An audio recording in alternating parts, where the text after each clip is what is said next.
ایک دفعہ آپ صلی اللہ علیہ وآلہ وسلم کسی صحابی کے ساتھ قبرستان میں گئے یا قبرستان جا رہے تھے۔ وہاں پر آپ نے دیکھا دو قبروں کے اندر سے آوازیں آ رہی ہیں، یعنی کہ دو قبروں کو عذاب ہو رہا ہے۔ اور اس عذاب کی وجہ پتہ ہے آپ کو کیا تھی؟ یہ وہ وجہ ہے جو ہم جس میں لاپرواہی برتتے ہیں، جس میں ہم لوگ احتیاط نہیں کرتے ہیں۔ ایک شخص ان میں سے وہ تھا جو پیشاب کے چھینٹوں سے نہیں بچتا تھا۔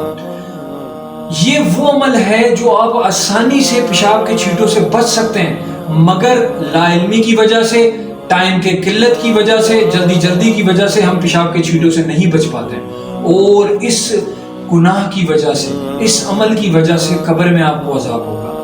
اور دوسرا بندہ وہ تھا جو چغل خوریاں کرتا تھا، ادھر کی بات ادھر کی بات ادھر، آپس میں بہن بھائیوں کو لڑوا رہا ہے، آپس میں دو مسلمان بھائیوں کو لڑوا رہا ہے۔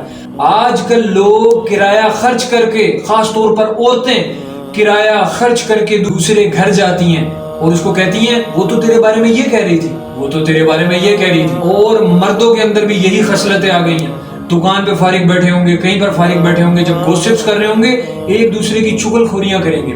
میرے بھائیوں جان لو، دوسری قبر وہ تھی چغل خور کی جس پہ عذاب ہو رہا تھا۔ پھر رسول اللہ کیا کرتے ہیں؟ اللہ اکبر! رسول اللہ ایک تازہ ٹہنی کو اٹھاتے ہیں اور بیچ میں سے چیرتے ہیں۔